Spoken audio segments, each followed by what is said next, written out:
Hello everyone, welcome to CGPSC Learnology. आज का ये वीडियो इम्पोर्टेंट होने वाला है उनके लिए जो सीजीपीएससी की तैयारी कर रहे हैं या फिर सीजीपीएससी की तैयारी करने वाले हैं। सीजीपीएससी की तैयारी एक लंबी और चुनौतीपूर्ण प्रक्रिया है। इसमें सफलता पाने के लिए सही रणनीति और गलतियों से बचना बहुत जरूरी है। तो आज हम कुछ सामान्य गलतियों के बारे में जानेंगे और ये भी देखेंगे कि इससे बचा कैसे जा सकता है। तो शुरू करते हैं आज का वीडियो। सीजीपीएससी की तैयारी, गलतियां और बचाव। आगे बढ़ने से पहले हम इस पिक्चर को एक बार समझ लेते हैं। मान लीजिए ये आप हैं जो सीजीपीएससी या किसी भी गवर्नमेंट एग्जाम की तैयारी कर रहे हैं। तो आपके आसपास ऐसे बहुत सारे लोग रहेंगे जो बोलेंगे तुमसे नहीं हो पाएगा, यह बहुत मुश्किल है, या भूल जाओ सरकारी नौकरी को। लेकिन आपको यहाँ पे एक बात समझनी है कि अगर आप किसी एग्जाम की तैयारी में लगे हुए हैं या चालू कर रहे हैं तो आप इन सब लोगों के मेंटेलिटी से काफी ऊपर आ चुके हैं। इसलिए ऐसे लोगों को जो हर एक एस्पिरेंट के आसपास होते ही हैं, इनको नजरअंदाज करें और अपनी तैयारी पे आगे बढ़ते रहें। तो चलिए आगे बढ़ते हैं और देखते हैं 10 ऐसे गलतियां और उनके बचाव जो हमें सीजीपीएससी के प्रिपरेशन के दौरान नहीं करने हैं, और अगर कर रहे हैं तो उससे बचा कैसे जा सकता है। तो पहली गलती, सिलेबस और एग्जाम के पैटर्न को नजरअंदाज करना। इसमें गलती क्या करते हैं? बिना सिलेबस और परीक्षा पैटर्न को ठीक से समझे तैयारी शुरू कर देना। इससे आप उन टॉपिक्स पर भी समय बर्बाद कर देते हैं जो परीक्षा के लिए महत्वपूर्ण नहीं होती। तो सिलेबस ना समझना, पैटर्न पता ना होना, अनावश्यक चीजें पढ़ लेना, ये पहली गलती होती है किसी भी एग्जाम की तैयारी के लिए। इससे बचा कैसे जा सकता है? तो क्या करें ऐसा कि इससे बचा जा सके? सबसे पहले आप सीजीपीएससी की ऑफिशियल वेबसाइट से सिलेबस को डाउनलोड करें, इसे अच्छी तरह समझें और हर विषय के वेटेज को देखें। पिछले वर्षों के पेपर जो हैं उनका विश्लेषण करें ताकि आपको परीक्षा के पैटर्न और पूछे जाने वाले प्रश्नों के प्रकार का अंदाजा हो सके। देखिए, सीजीपीएससी 3 चरण का परीक्षा है: प्रीलिम्स, मेंस और इंटरव्यू। प्रीलिम्स का एग्जाम छांटने के लिए किया जाता है, इसके बाद मेंस जो रिटन एग्जाम होता है, इसके बाद इंटरव्यू। तो ये जो पैटर्न है तीनों, ये आपसे अलग तरह का एक तैयारी मांगता है। आप इसको एक रैंडम एग्जाम के तौर पे नहीं ले सकते। हर फेज अपने आप में एक चुनौती होता है। प्रीलिम से इस सीढ़ी में चढ़ना और यहाँ से फिर इंटरव्यू। कई बार लोग इंटरव्यू में फेल हो जाते हैं, वो भी प्रीलिम से शुरू करते हैं दूसरी बार। कई बार प्रीलिम से पास होकर लोग मेंस लिखते हैं और यहाँ फेल होके वापस प्रीलिम आते हैं अगले साल। कई लोग इंटरव्यू तक पहुंचते हैं लेकिन सिलेक्शन नहीं पाते हैं, तो उनका भी जो बिगनिंग होता है वो प्रीलिम से ही होता है। तो ये मैटर नहीं करता कि आपने मेंस निकाल लिया है या आप इंटरव्यू में जाके बैठे हैं।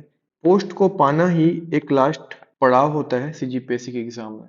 अगर आपने पोस्ट नहीं पाया तो आप प्रीलिम से ही शुरू करते हैं अगली बार। इसलिए ये जो प्रोसेस है, ये जो 10 महीने का प्रोसेस है, 10 महीने का प्रोसेस लग जाता है ये, क्योंकि ये जो होता है ये फरवरी में होता है, इसके बाद ये जून, और इसके बाद जून से रिजल्ट आने के बाद ये सितंबर अक्टूबर तक इंटरव्यू। तो ये जो प्रोसेस है ये ऑलरेडी अपने आप में एक बहुत ज्यादा हेक्टिक होता है। आप यहाँ या यहाँ कहीं भी रुक गए तो स्टार्ट जो है वो यहीं से होता है। तो ये अपने आप में एक चुनौती है। इसके लिए आपको प्रॉपर प्लानिंग होना चाहिए। 10 महीने का प्रोसेस होता है एक एग्जाम कंप्लीट करने में। अगर आपने कहीं भी कुछ किसी भी पड़ाव में, प्रीलिम्स में, मेंस में, इंटरव्यू में कहीं भी गलती की तो आप जीरो में ही आके रुक जाते हैं। इसलिए इस एग्जाम का फॉर्मेट, सिलेबस, पैटर्न, ये सब समझना आपके लिए बहुत ज्यादा जरूरी है। ढेर सारी किताबों का इस्तेमाल कर देते हैं। कई सारी किताबें सिर्फ एक विषय के लिए, एक विषय के लिए आप मल्टीपल बुक ले लेते हैं। एक ही विषय के कई सारी बुक पढ़ना, इससे भ्रम पैदा होता है, जानकारी का ओवरलोड हो जाता है और रिवीजन में भी दिक्कत आती है। तो इसके लिए क्या करें? प्रत्येक विषय के लिए कुछ चुनिंदा किताबें लें, आप ऑथेंटिक बुक लें, और एक किताब को कई बार पढ़ना कई किताबों को एक एक बार पढ़ने से ज्यादा फायदेमंद होता है। अपने तैयारी में आप बहुत सारे बुक को रखने के बजाय हर जो सिलेबस है आपका उसके हिसाब से एक एक बुक एक एक सब्जेक्ट के लिए रखें। ज्यादा से ज्यादा 2 रख सकते हैं आप, और वहीं से पढ़ें, उसको बार बार पढ़ें। वो ज्यादा बेटर है, वो आपको नजदीक पहुंचाता है सिलेक्शन के बजाय इसके कि आप 10-15 बुक ले लेते हैं एक सब्जेक्ट के, एक को भी खत्म नहीं कर पाते। लास्ट में आपको सोचना पड़ता है कि रिवीजन किस बुक से करूं। तीसरा जो सबसे इंपॉर्टेंट गलती एस्पिरेंट करता है वो है नोट्स ना बनाना या अधूरे नोट्स बनाना। तो इसमें गलती क्या है? केवल किताबों से पढ़ना। केवल किताबों से पढ़ना और अपने नोट्स न बनाना परीक्षा के आखिरी समय में पूरे सिलेबस के रिवीजन करना मुश्किल हो जाता है। आपके पास अगर नोट्स नहीं है आपके हैंड रिटन, तो आप जब रिवीजन करने की बारी आएगी लास्ट में, फरवरी में प्रीलिम्स का एग्जाम होता है, जब आप दिसंबर में सोचेंगे कि मैं रिवीजन करूंगा, तो पूरा का पूरा बुक पढ़ पाना 2 महीने में पॉसिबल नहीं होता और यहीं से आप सिलेक्शन से दूर हो जाते हैं। तो इसके लिए क्या करें? आप पढ़ते समय एकदम क्रिस्प, शॉर्ट, संक्षिप्त में और प्रभावी नोट्स बनाएं। इन नोट्स में महत्वपूर्ण तथ्य को, सूत्र, परिभाषाएं, जो मुख्य बिंदु होते हैं उनको शामिल करें। ये नोट्स रिवीजन के लिए बहुत काम आएंगे आपके। कम टाइम में रिवीजन करा कर देगा पूरे सिलेबस का। अगला है करंट अफेयर को हल्के में लेना। तो करंट अफेयर को नजरअंदाज करना, एक साथ आखिरी में पढ़ना। आपका फरवरी में प्रीलिम है, आप सोचोगे कि मैं 10 दिसंबर में शुरू करूंगा या करूंगी करंट अफेयर पढ़ना और 2 महीने में खत्म हो जाएगा पूरा, तो ये आपको कहीं लेके नहीं जा रहा है। आप एक साथ इतनी सारी इंफॉर्मेशन नहीं ले सकते, ओवरलोड हो जाएगा और जहां जरूरत है वहां काम आएगा नहीं। तो इसके लिए क्या करें? रोज अखबार पढ़ें, जैसे द हिंदू, इंडियन एक्सप्रेस, अगर आप इंग्लिश मीडियम से हैं तो हिंदी मीडियम से दैनिक भास्कर, दैनिक जागरण या कोई भी आप ले सकते हैं। साथ ही मासिक करंट अफेयर, पत्रिकाओं और ऑनलाइन स्रोतों का भी उपयोग कर सकते हैं। छत्तीसगढ़ से संबंधित करंट अफेयर पर विशेष ध्यान दें। प्रीलिम्स और मेंस दोनों में करंट अफेयर एक महत्वपूर्ण भूमिका निभाते हैं, इसलिए करंट अफेयर को आप नजरअंदाज ना करें, इसको शुरू से करते रहें। अगला, मॉक टेस्ट और पिछले साल के पेपर्स को हल ना करना। क्या गलती करते हैं हम? सिर्फ पढ़ाई करते रहना और मॉक टेस्ट या पिछले साल के प्रश्न पत्रों को अभ्यास ना करना। तो इसका बचाव क्या है? नियमित रूप से मॉक टेस्ट दें और पिछले वर्षों के प्रश्न पत्र को हल करें। इससे आपको समय प्रबंधन, सटीकता और अपनी कमजोरियों और मजबूतियों को पहचानने में मदद मिलेगी। अपनी गलतियों का विश्लेषण करें और उसमें सुधार करें। अगला है उत्तर लेखन का अभ्यास न करना। इसमें क्या गलती करते हैं? केवल प्रीलिम्स पर ध्यान देते हैं। केवल प्रीलिम्स पर ध्यान देना और मेंस के लिए उत्तर लेखन का अभ्यास ना करना। जीपीएससी मेंस में वर्णनात्मक उत्तर लेखन होते हैं, आप इसको बिना प्रैक्टिस के नहीं कर सकते या 1-2 महीने के प्रैक्टिस से भी नहीं कर सकते। इससे बचने के लिए आप क्या कर सकते हैं? तो नियमित रूप से उत्तर लेखन का अभ्यास करें। अपनी लेखन शैली, प्रस्तुतिकरण यानी कि प्रेजेंटेशन और समय सीमा के भीतर उत्तर पूरा करने पर काम करें, क्योंकि आपको मेंस में लिमिटेड टाइम मिलेगा, क्वेश्चंस ज़्यादा होते हैं, टाइम कम होता है, तो आपको उस लेवल का अपना राइटिंग का स्पीड भी लेके जाना पड़ेगा, उसको प्रेजेंटेशन वाइज, क्योंकि प्रेजेंटेशन के भी मार्क्स मिलते हैं। आप कचरा लिख के आ जाओगे तो आपको जितने मार्क्स मिलते रहेंगे, भले ही आपने उसमें कंटेंट में बहुत कुछ डाल दिया है, लेकिन आपका राइटिंग अच्छा नहीं है, प्रेजेंटेशन अच्छा नहीं है, तो ये फर्क पड़ता है नंबर पाने में। इसलिए सिर्फ कंटेंट डिलीवर करना ही नहीं होता, इसमें प्रेजेंटेशन भी बहुत भूमिका निभाती है। एक बड़ी गलती करते हैं रिवीजन ना करना या अपर्याप्त रिवीजन करना। इसमें आगे पार्ट पीछे सपाट वाला केस लगभग सबका रहता है। सिलेबस इतना होता है कि स्टूडेंट सोचते हैं कि आज रिवीजन ना करके अगर मैं इसको पढ़ लेता हूँ तो मेरा सिलेबस खत्म हो जाएगा और फिर लास्ट में एक साथ मैं रिवीजन कर लूंगा। सिलेबस पूरा करने की होड़ में रिवीजन छोड़ देना। पढ़ी हुई चीजें बिना रिवीजन के दिमाग में बहुत दिन तक रहती नहीं है। इसके लिए क्या कर सकते हैं? नियमित रिवीजन ही सीजीपीएससी परीक्षा में सफलता की कुंजी है, इसको आपको मान के चलना पड़ेगा। रिवीजन आपको करना पड़ेगा, बार बार दोहराना पड़ेगा।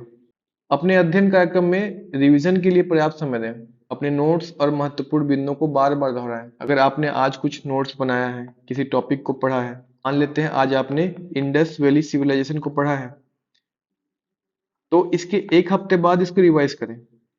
इसके बाद उसको 21 दिन बाद रिवाइज करें। ये पैटर्न होता है, ये पैटर्न फॉलो करें रिवीजन का। 7 दिन, उसके बाद 21 दिन। तो आज आपने नोट्स बनाया, इसके 7 दिन बाद आपने पहला रिवीजन किया, इसके 21 दिन बाद आपने दूसरा रिवीजन किया, तो इसके बाद आप चीजों को नहीं भूलेंगे। इसके बाद जब आप लास्ट में रिवीजन करेंगे एग्जाम के पहले, तो बहुत जल्दी आपसे रिवीजन हो जाएगा। आठवां जो है, यह है समय प्रबंधन की कमी। तो इसमें गलती क्या करते हैं?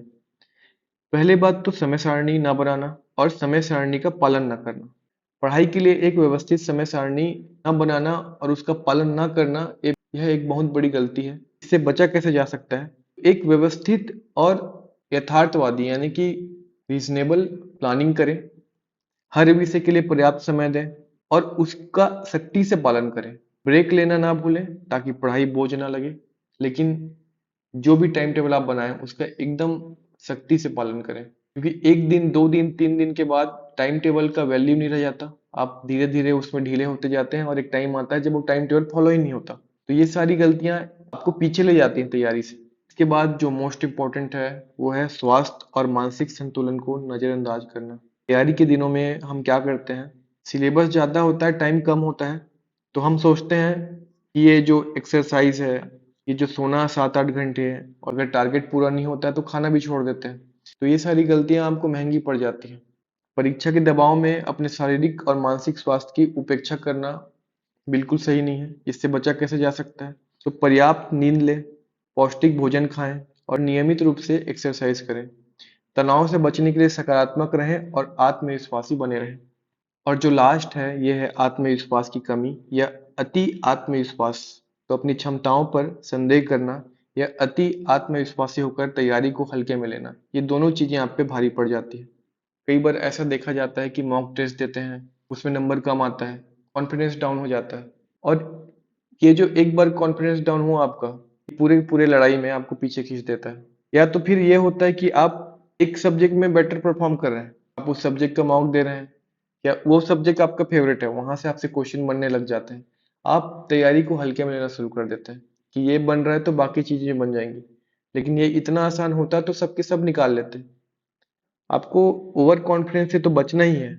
इतना इस तैयारी में अंडर कॉन्फिडेंस नुकसानदायक नहीं है, उससे ज्यादा ओवर कॉन्फिडेंस है। अगर आपको ओवर कॉन्फिडेंस हो गया है कि मैं इतने दिन में ये सिलेबस कवर कर लूंगा, 4 महीने में तो पूरा सिलेबस खत्म कर दूंगा, तो ये आपका ओवर कॉन्फिडेंस है। आप 4 महीने में कभी खत्म नहीं कर सकते। आपका एक सब्जेक्ट स्ट्रांग है, इससे भी आप कभी एग्जाम क्लियर नहीं कर सकते। इसमें इतने सारे सब्जेक्ट हैं, सबके सबको आपको स्ट्रांग करना होगा, तब जाके आपसे एग्जाम निकलता है। तो इनसे बचने के लिए क्या कर सकते हैं? सबसे पहले तो अपनी क्षमताओं पर विश्वास रखें, लेकिन साथ ही जमीन से जुड़े रहें। अपनी तैयारी पर ध्यान दें और अनावश्यक तनाव से बचें।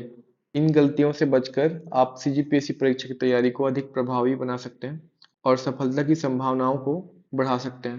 अगर आपको ये वीडियो अच्छा लगा और आप चाहते हैं कि इस प्रकार के और वीडियो में लाऊं, तो आप कमेंट कर सकते हैं। इसमें हम कैसे नोट्स बनाएं या अपना कॉन्फिडेंस कैसे बनाए रखें, किन किन चीज़ों को ज़्यादा फोकस करना है, किन चीज़ों को नहीं करना है, इन सब पे हम वीडियो ला सकते हैं। अगर आपको ये वीडियो हेल्पफुल लगा तो आप बिल्कुल कमेंट कर सकते हैं, हम उस पे भी वीडियो लाएंगे। Thank you.